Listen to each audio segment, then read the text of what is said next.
Good morning, everyone. Hello, it's Yvonne, and thank you so much for joining us for another Mornings with Mayesh. I have a special treat today, as I don't have one, but I have two guests.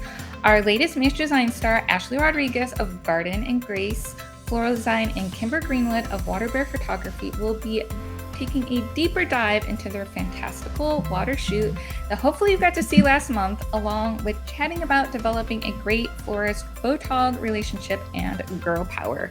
Who doesn't want to talk about that, right, guys? If you have not seen this video yet, it needs to be on your to-do list. So I'm going to post a link for that video so you guys can check it out after the live, of course. And while we're getting started, everyone say hello while you're joining us. Let us know where you are watching from or listening from. Definitely, if you have any questions, post them in the comments below. And I just have a few more items I wanted to cover before we get started. All right, guys. So as you guys know, Ashley is one of our Mayesh Design Stars, and we are actually looking for our next Mayesh Design Star. We're currently searching for our lineup of 2023 stars. Next year, we're going to be having 4 designers creating 3 videos each. And next year, we're also going to be focusing on sustainability. If that interests you, or if you know someone that would be perfect for this, be sure to spread the word and fill out our application. Remy wants you to do that too. That's my Sharpay in the background. Of course, he always waits for me to start the show. He's been quiet like all morning long. So let me post the link for Mayesh Design Star. Help us spread the word. Again, if you guys know someone that would be perfect for this, or if you've been wanting to do this, don't wait. Don't delay or say, I'm going to wait for that perfect moment, because honestly, there's never that perfect moment. Everyone's busy and crazy, but this is such a really cool, exciting opportunity. And, we want to have you enter and join us. Also, I just got back from Cal Flowers Fun and Sun Conference. It took place in San Diego last week. It was really, really amazing. And I wanted to just real quick, I have to load up a video. I did this earlier, but of course, I had to restart my computer and all that fun stuff because nothing was, working for me correctly when I got back. But I've been gone for a week and a half, guys. This shows like the first thing that I'm doing as soon as I'm, walking in. I clean my emails a little bit. But last week was amazing. I got to sit on a marketing discussion panel talking about marketing, but the focus was that flower feeling campaign. If you aren't familiar with this campaign, I'm going to share with you a 30-second video in a minute here. But Cal Flowers has created so many really amazing types of assets for you. It's video clips and different lengths, images, and more. So and you don't have to use these assets, but I wanted to make sure that you knew about them, that you have the link. You have to go to their link. I'm going to post a link for that flower feeling on the Cal Flowers website, but then there's another website. It's thatflowersfeeling.org. And you go there and you request access. But this first link that I give you kind of shows you what they have available and how you get access to this. And again, even if you don't use these things that are really brilliant, I love it. I've watched this video like a bazillion times. There's like a 30-second one, I think a 15-second one, and a minute. It's just really amazingly done, super professional. And, if we can get this message in front of more eyeballs, the end consumers, which those are the consumers that your clients, right, that you work with, this is just going to make it even stronger and hopefully build up that, just demand for flowers every day and just taking care of people. So let me play this video for you guys real quick. These days, you've really got to start taking care of yourself. You've got to pamper.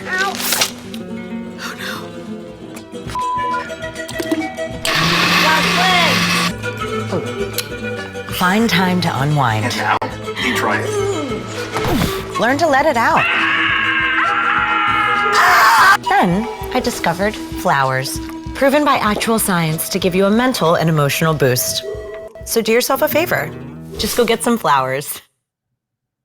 Okay, so I love that commercial. The 1-minute one is awesome too. And I just really relate to that, especially the green smoothie stuff, the yoga stuff, the math stuff. I'm always worried about, putting things in the wrong spot and, you're missing your eyebrows. I don't know about you.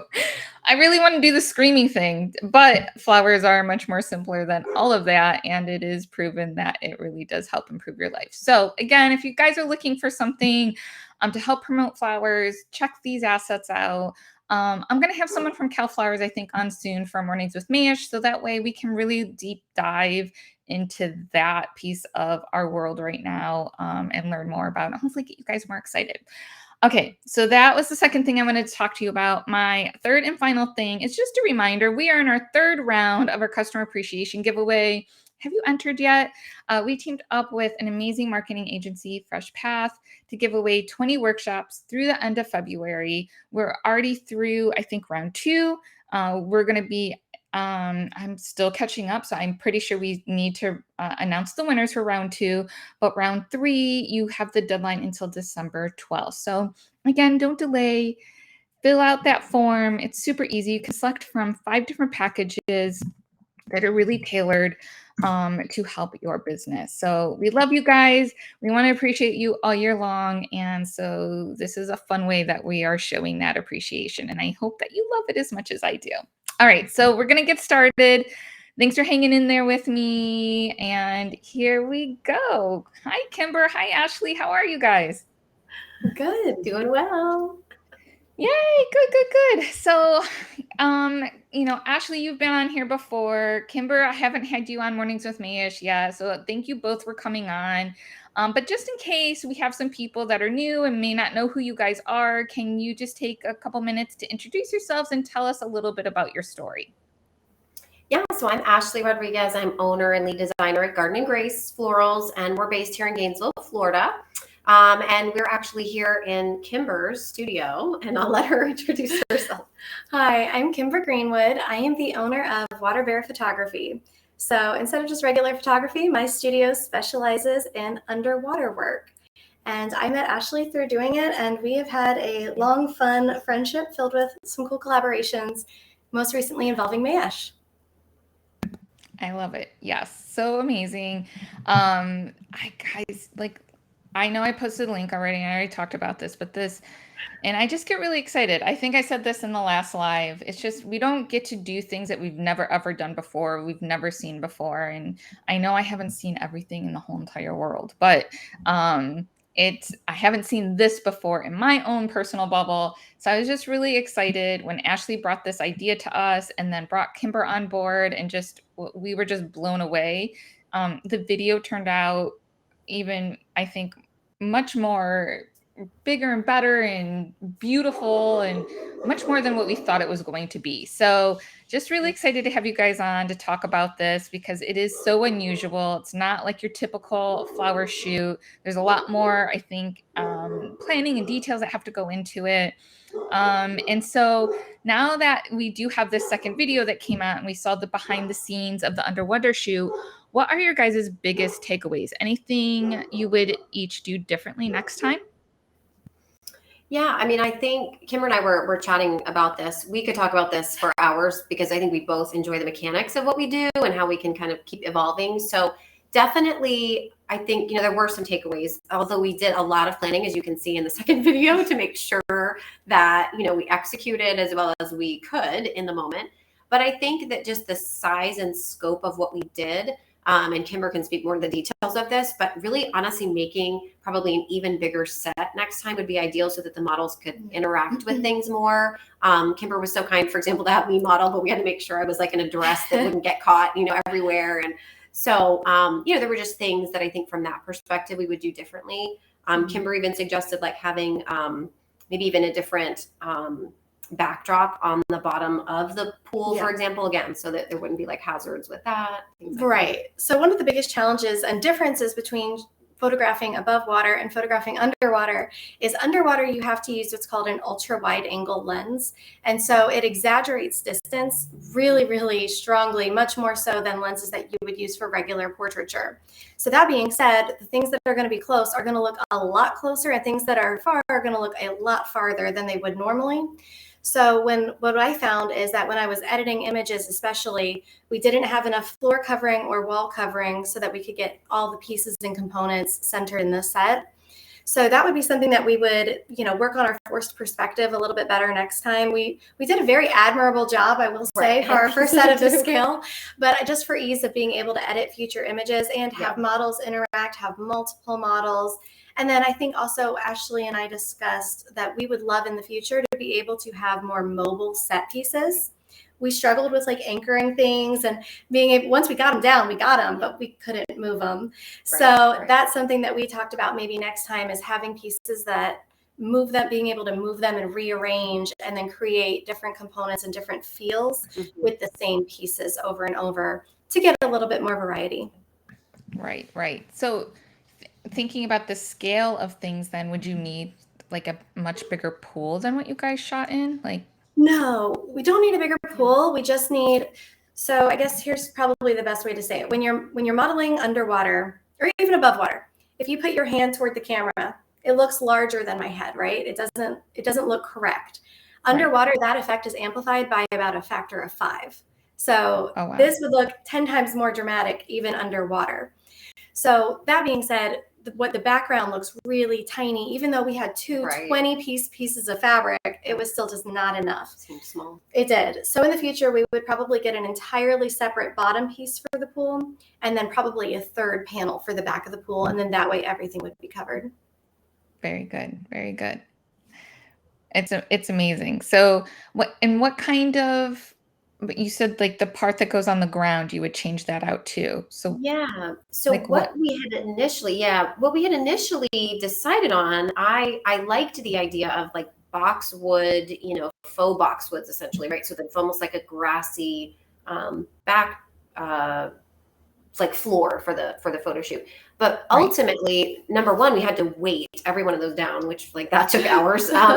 But ultimately too, like to Kimber's point, we, even with the number that we had, and we had many of these boxwood sheets, really even that didn't cover the entire bottom of the pool. And it wasn't cost effective. Exactly. Either. It was also, fairly expensive to do that. So the idea was to get really the same type of imagery, we could do just a similar backdrop, place it on the bottom of the pool, maybe in a green tone. We could still have the anchoring, florals, but again, it would be easier to edit because we weren't trying to, make sure the boxwoods were just so on the bottom of the pool. Yeah. So it was good. It was good to understand that for sure. But I think a lot of things played differently. Things like there'd be like floating sections that we were trying to weight, and then having the urns on top destabilized them. Right. And so there was a lot of factors at play with the physics purely of just working underwater in a deep pool that we had to account for that we would have never had to even factor in on land. Right. So that was something from a safety perspective too. Just making sure that we were always checking in the integrity of the set before we let a model in, and making sure that there's, low risk of anything falling or slipping or anything like that. Yeah, very good. Kimber, can you talk a little bit about the equipment that you use specifically for this shoot? I know Ashley really went into the mechanics and things that she used in our last live and the video that she did with the 2 videos that she did with us. But what about you? What do you need to do these types of things? Because I know you do underwater photo shoots, but not typically with these big giant sets. It's more like models or couples and things like that, right? Right. So yeah, we do sometimes incorporate large sets, but I will say that this was hands down the largest set that I've ever used personally. So it definitely had a lot of factors in, but I use basically a professional mirrorless camera, and I have a professional grade aluminum housing with a huge glass dome port on the front. And so that lets me be able to take professional level images underwater. We typically use constant lighting, but for this set, we designed it to be mostly natural light because we knew that we were going to have shifting pieces and models moving in different angles. So I didn't want the models to be relegated to one position only that they could be in. So what we did instead was we built scrims over the pool. And what a scrim is that kind of translucent fabric hanging behind me. So the sunlight is just sort of gently filtered through it. And instead of having harsh sun, it really evens out the light. And we kind of just used the power of the sun as our main light, and then just used fill as we needed it on the bottom of the pool to fill in those shadows. So I tried to keep my gear relatively simple so that it wouldn't take up tons of space because I knew that the set needed it more than I did for the shoot. For me personally, the pool is heated, so it was a very comfortable temperature. Mhm. And really, we just needed some masks. We needed safety crew. We did a safety briefing every single day before we got in the water. Someone would hop in. We would check in partner pairs to make sure that the set still, had integrity, that nothing had shifted or moved overnight. That everything was weighted properly. We would kind of go in and like even yank on it just to make sure that it was solid. And then other than that, we had different people stationed at different angles. So we would have someone with a light at one corner. We'd have someone with a safety buoy in the other corner.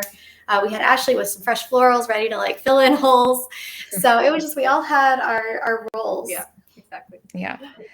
So when you guys are doing things underwater, are you wearing like weighted belts and things like that to keep yourself steady? Because I know. Yeah. Okay. Yeah. So I have to, because it's really important for me to be able to go down and keep solid footing so that I can adjust my angles and my buoyancy and compose the images. For my safety people, I don't want them weighted because if they need to go down and grab someone, I want them to be as buoyant as possible. Were you weighted? I was at times, depending on what we were doing. And then, yes, I was weighted and they were so careful with me. But when I did a little bit of modeling, I was weighted. And then we had like the safety swimmer right above so that I could like hop back up when I needed to. So yeah, so many components to it. Yeah. It is, if you're not a professional underwater model, it's really, really challenging to model underwater if you have any body fat at all. So being a woman, we're kind of naturally at a disadvantage. So you have to basically exhale every ounce of breath in your body to be able to sink, which doesn't give you a lot of time at the bottom to pose, to adjust fabric, to adjust hair, and then create a beautiful image. You're really on a time crunch.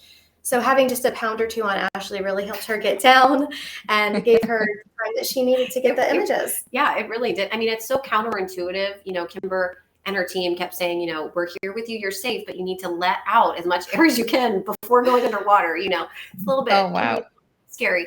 But it's not, when you have professional people who do this all the time and they're there with you to make sure you're safe. But it is really a whole process. And these underwater models are truly athletes. I mean, it's incredible how long they can hold their breath and just how long they need to be underwater. Yeah, and we train all the time for it. And also, you go down, you hold your breath, you're going to have that's just not good for a cute picture. Right. So. No. Or the scared look on your face because you're worried you're going to be running out of air. That sounds very, very scary. It's a lot of trust involved. It's a lot of trust and a lot of teamwork. And we always kind of joke that the people who do these sets, who do these shoots with us, they end up being really close afterwards. Sort of build a bond. Totally. Right. When you think you're going to die altogether, yes. Exactly. Definitely brings people together. It really does. Nothing like bonding over a near-death experience. Yeah. Just kidding. No one was at near-death. I'm just teasing. I know it just kind of takes me back to my San Diego trip. I mentioned it to you guys, but I took my girls and my husband. We all went to San Diego, and we did kayaking at the La Jolla Caves.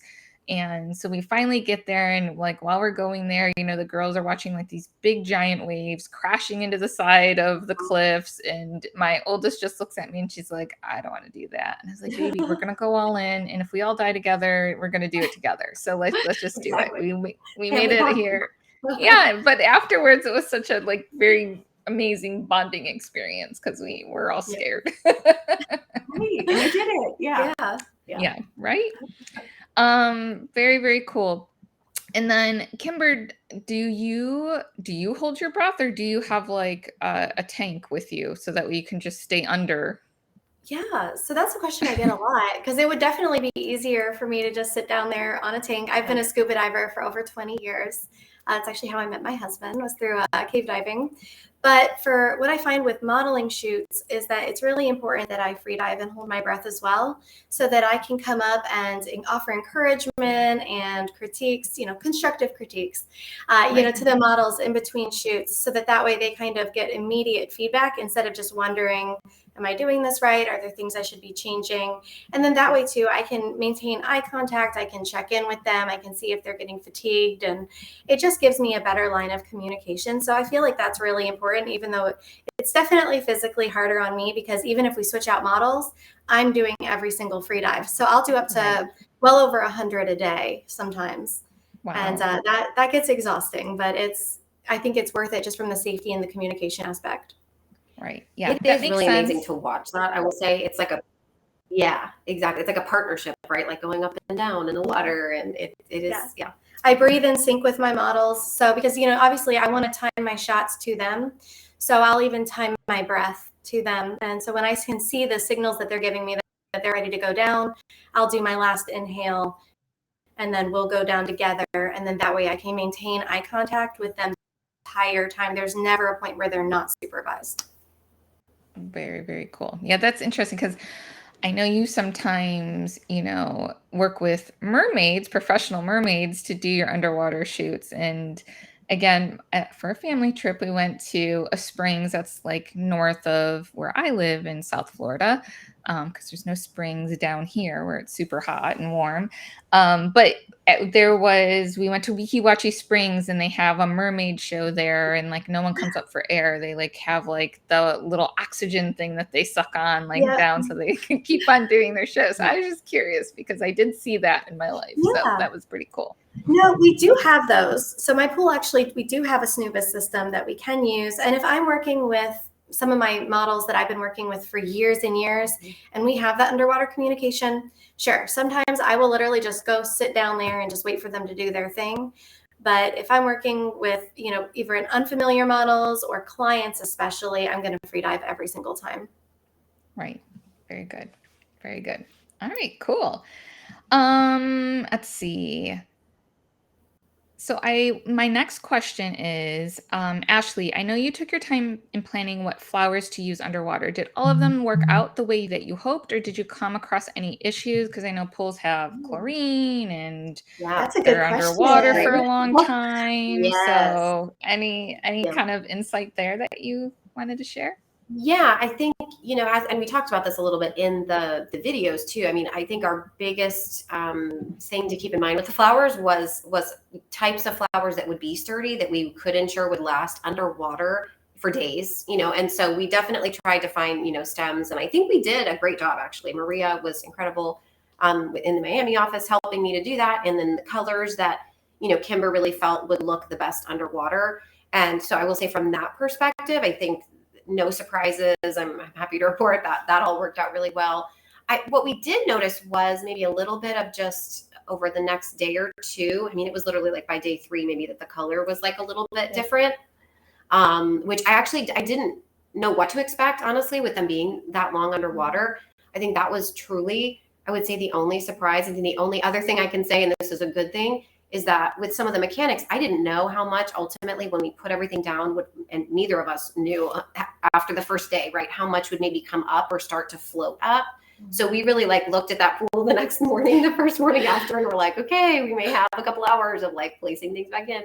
But really everything also held. I can't say enough about how I think just reinforcing the mechanics of wire on wire, essentially, with the chicken wire and then plastic wiring, really ensured that pretty much everything stayed. Yeah. There were little pieces maybe that were coming up, here and there, but ultimately the stems that we chose did provide, the cover and the sturdiness that we hoped they would. So that all was awesome. And especially because we use things like anthurium and orchids and roses that we knew submerged, especially orchids, right? That's how they take in water, would do well in that environment. So that's a great question.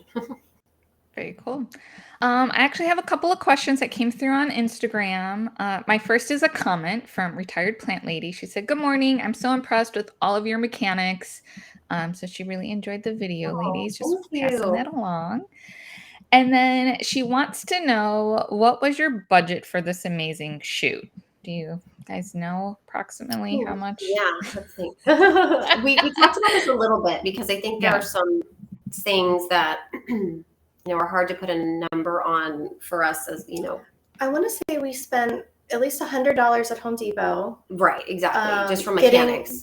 Getting the wire, getting the Exactly. the different things that we needed to weight everything. Yeah. I paid each model, of course, because I'm a big believer in women paying women. So each model was paid and compensated for their time. Let's see, the dresses, I already had all of the pieces.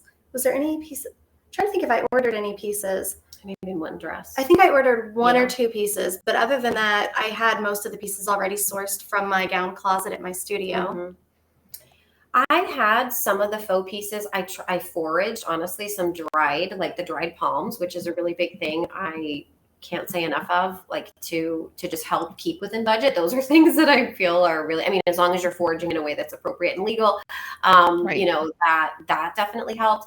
I also had some dried stems that we used, and I talked about this, I think, in one of the videos, to like anchor the back of things. But there were still probably about $200 or $300 in, like, between other mechanics, you know, fishing weights and other faux materials, and the boxwoods. The boxwoods were an unexpected expense. Right, because we ended up needing more even when we put them at the bottom of the pool. We needed to purchase more.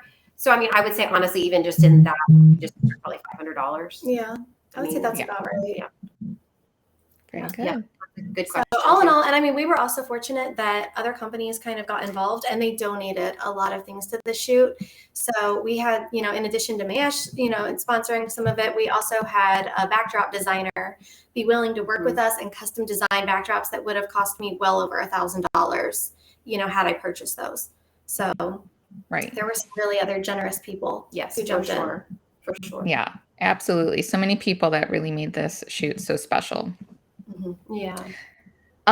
Okay, and then my next question is from Carl Millsaps. They're asking, how did you get connected in order to collaborate for this shoot? Did you already know each other? Did you reach out via social media? You guys want to tell your story between the two of you? Yes, we love sharing our stories, so we'll tell everyone. Yeah, that is a great question too, because I do feel strongly about having a strong connection, particularly in an environment like this, right, where you need to just feel safe and secure in what you're doing. So Kimber and I actually met doing a photo shoot for a venue in town, and had not met before that. That was several years ago. And then just kind of, you know, things happened from there. We both were evolving in our work. I was actually a fangirl of Ashley's first. So I found her on Instagram and I kind of stalked her Insta because she was doing florals that nobody else here in town was doing. And at the time I was still shooting weddings, and, you know, I'd seen a lot of the traditional wedding photography kind of pop up, the wedding florals with like the ball bouquets, but Ashley just had this really organic kind of wild editorial style, and it spoke to my soul. So I kind of obsessed over Ashley a little bit, and then I was really excited the day that we ended up I was shooting a wedding, and I walked in and I was like, I know you, and you were like, no, I don't think so. And I was like, no, I know you, and we're friends now. So we kind of connected through there, and then I think just creatively, we've always just really been aligned. And we just work really well together. So I don't even know what project number this is of ours. I don't think we can. But we've done quite a few collaborations over the years, and just grown a friendship, honestly, through our shared love of like motherhood and business and collaboration. So I love it. That part. Very good. And I think this is a really great segue for the next question. What makes a good photographer-florist relationship? Awesome. Yeah. Do you want to start? Sure. So I think ultimately it's, you know, when you're collaborating with somebody, it can either be the best part of your month where you look forward to it and you feel creatively fulfilled and excited and energized, or it can be the worst part of your month where you feel a little bit abused, and you can get resentful of people if you feel like you've been taken advantage of in any way. So I think the most important thing, honestly, is to be aligned and to have really open communication. And I think also to respect each other professionally. You know, I might tell her like, hey, I think these colors would look great, but I'm not going to like sit there and micromanage, you know, she's the expert. She understands florals. Same thing for her. She's not going to tell me how to shoot an image. You know, she'll tell me her vision, and then we'll collaborate on how to make things happen. But I think that we have a lot of really mutual respect and admiration for each other. I think we're also really good at talking and communicating, setting boundaries, expectations, honoring deadlines, good division of labor. We put out a contract with every single collaboration we do. Even though we've been doing this for a long time, we still set forth kind of here's the expectations, here's what you're responsible for, here's what I'm responsible for, here's the timeline that I'll have the images back to you by. And then that way, I think that we keep a really awesome, healthy, open relationship and great open communication. Yeah. I mean, honestly, you said everything that I was going to say. I mean, I think communication is just so important. And even when, again, like Kimber said, even when you're friends and you really, are close with someone, you can't, I think, overstate what your expectations are. And in fact, in any relationship, that's really good and helpful. So I definitely think we take that into our personal and professional lives, and we both appreciate it. We work well that way. And it always makes for better projects together too. I think that it always makes for a better end result, for sure. Yeah, absolutely. Okay, so you two are two boss ladies, and women supporting women in entrepreneurship seems to be a big focus for you both. Has that always been a priority for your businesses? Yeah, so I would say, yes and no.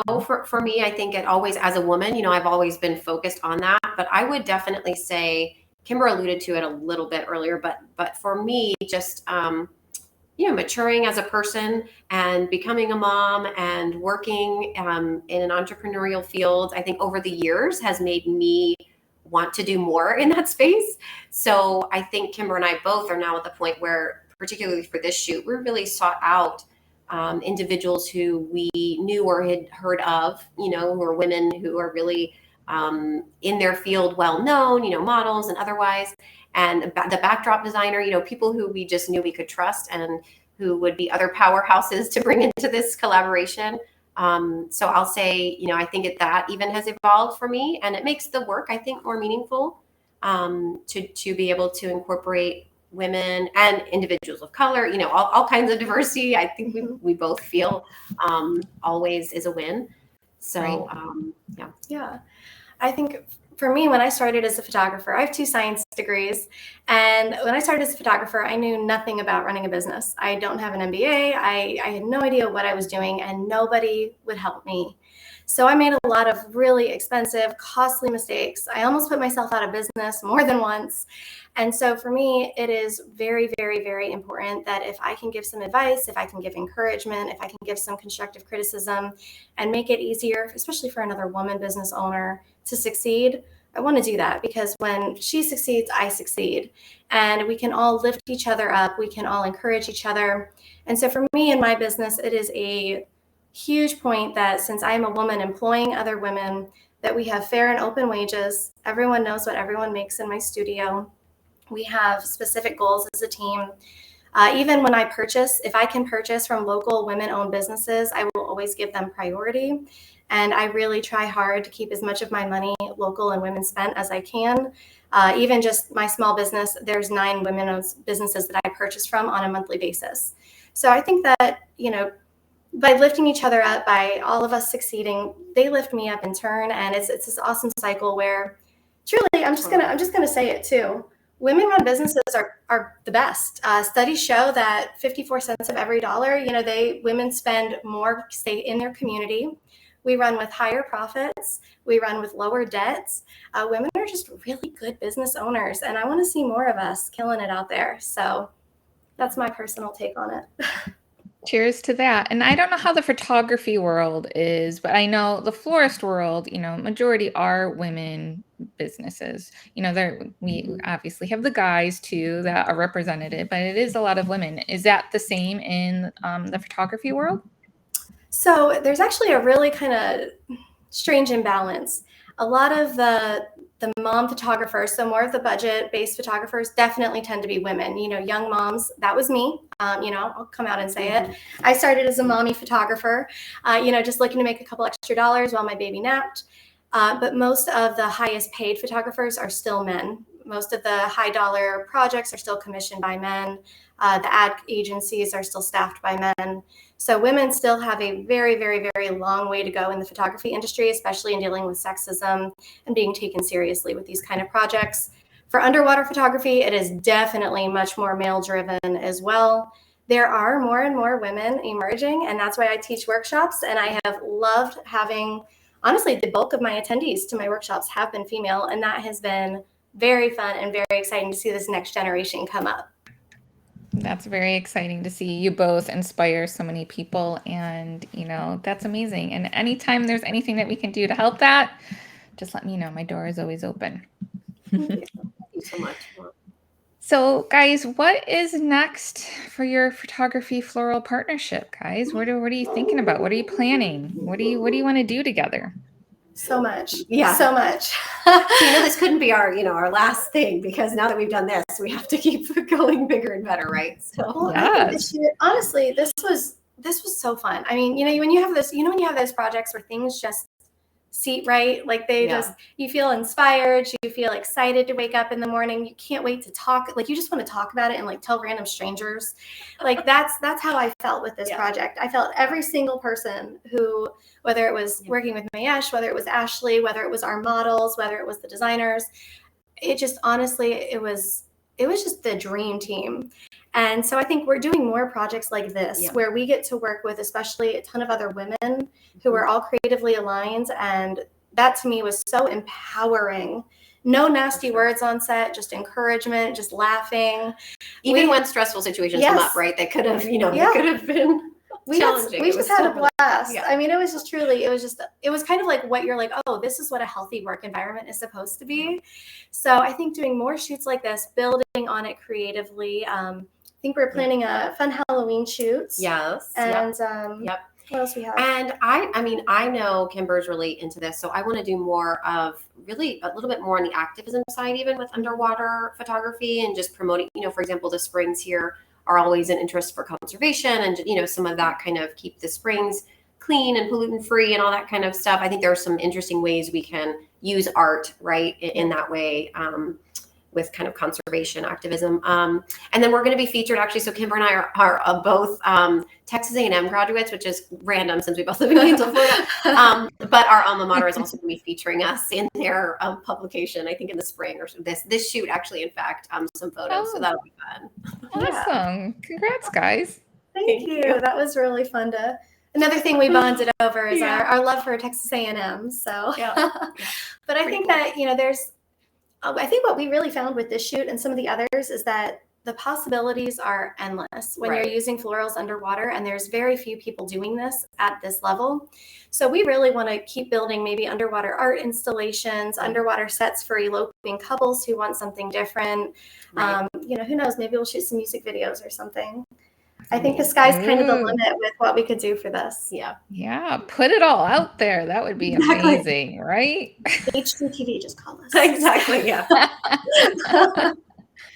I know. And forward this to like the big music producers, because that would be amazing to see. Right? Underwater florals. Yeah. That would be so cool. It's just, I think there's not a lot of people doing it. And, this is something too there's not a lot of, like you said, there's not a lot of things left to kind of be done. But I think that this is an area where we both still feel like we have so much room to grow and kind of step into our own. And I think we're excited about the possibilities of pushing ourselves and seeing what we can keep doing. Like if this is just what we can do, a year into collaborating, like what could we do in 3 years, in 5 years? So I think that there's a whole potential for, almost like a new kind of art with this. Mm-hmm. Yeah, absolutely. And I'm so glad, again, that we got to be in each other's orbit and work together on this amazing project. And I'm just so thrilled and just so happy to meet you both and share this with our community. And again, I really loved working with you guys. Thank you so much. Thank you. Same. We also had fun. When Ashley called me and told me about this, I was so excited that we got to do this and do it with you. And it was really a dream come true. Thanks for the belief in us and the trust in us. And this was just a all around amazing experience. Awesome. Good. All right, guys.